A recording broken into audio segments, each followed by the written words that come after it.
Alors, ce point d'information est intéressant et j'ai su par ailleurs que la concertation pour la mise en place de la semaine de 5 jours se passait bien avec les animateurs et les enseignants.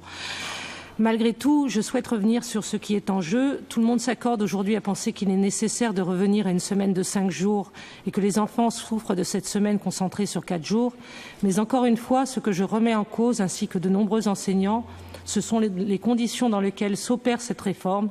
De nouveau, cela se fait à moyens constants pour l'État, qui va demander encore et toujours des efforts supplémentaires aux collectivités territoriales, comme aux enseignants, comme au personnel d'animation, ainsi qu'au personnel ATSEM.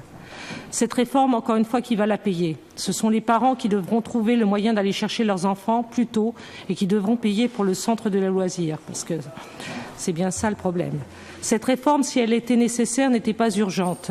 Des urgences, il y en a plein d'autres. Celle du remplacement des instituteurs absents. Combien de classes sans enseignants cette semaine? Nous avons arrêté de compter. Rien ne permet de penser que la situation dans ce domaine va s'améliorer l'année prochaine, puisque le nombre d'enfants augmente, alors que le nombre d'enseignants, s'il a cessé de diminuer, stagne. Du coup, l'année prochaine, on se retrouvera face à la même équation impossible.